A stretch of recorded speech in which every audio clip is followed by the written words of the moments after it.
நெல்லை மனோன்மணியம் பல்கலைக்கழகத்து பட்டமளிப்பு விழாவில் தமிழ்த்தாய் வாழ்த்து மூன்றாவதாக பாடப்பட்டது குறித்து கனிமொழி எம்பி தனது கண்டனத்தை பதிவு செய்திருக்கிறார். அண்மை செய்தியாக பார்க்கிறோம்.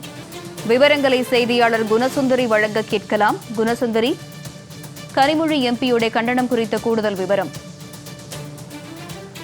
வணக்கம் காயத்ரி. நெல்லையில் இருக்கக்கூடிய மனோன்மணியம் சுந்தரனார் பல்கலைக்கழகத்தில் இன்று பட்டமளிப்பு விழா என்பது நடைபெற்றது.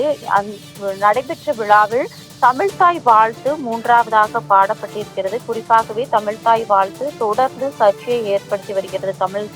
தமிழ்நாட்டை பொறுத்த வரைக்கும் தமிழ்த்தாய் வாழ்த்து முதலாக பாடப்பட வேண்டும் என்று எதிர்க்கட்சிகள் தொடர்ந்து தெரிவித்து வருகிறார்கள். இந்நிலையில் தான் இன்று நடைபெற்ற நெல்லையில் இருக்கக்கூடிய மனோன்மணியம் சுந்தரனார் பல்கலைக்கழகத்தில் ஆளுநர் பங்கேற்ற அந்த பட்டமளிப்பு விழாவில் அதாவது தமிழ்த்தாய் வாழ்த்து என்பது மூன்றாவதாக பாடப்பட்டிருக்கிறது. இதற்கு எதிர்ப்பு தெரிவித்துதான் தற்பொழுது திமுக துணை பொதுச் செயலாளர் கனிமொழி சமூக வலைதள பக்கத்தில் கண்டனத்தை தெரிவித்திருக்கிறார்.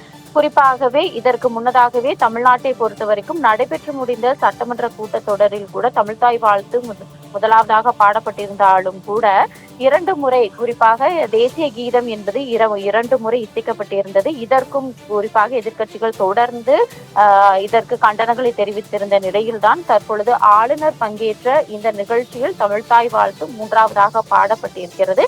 அதற்குத்தான் தற்பொழுது திமுக துணை பொதுச் செயலாளர் கனிமொழி தனது சமூக வலைதள பதிவில் கண்டனத்தை தெரிவித்திருக்கிறார். அவர் தெரிவித்திருக்கக்கூடிய இந்த கண்டன பதிவில் முதன்முறையாக தமிழ்நாடு பல்கலைக்கழகம் ஒன்றில் தமிழ்த்தாய் வாழ்த்து 3ஆம் இடத்திற்கு தள்ளப்பட்டு வந்தே மாதரம் பாடலுடன் பட்டமளிப்பு விழா என்பது தொடங்கி இருக்கிறது. வாயிருந்தால் என்ன வேண்டுமானாலும் பேசுவீர்களா என்று கேட்டவர் இப்போது இதை கண்டித்து ஏதாவது பேசியிருக்கிறாரா என்ற ஒரு கேள்வியை முன்வைத்து இந்த கண்டன பதிவில் வெளியிட்டிருக்கிறார். காயத்ரி, விவரங்களை வழங்கியமைக்கு நன்றி குணசுந்தரி.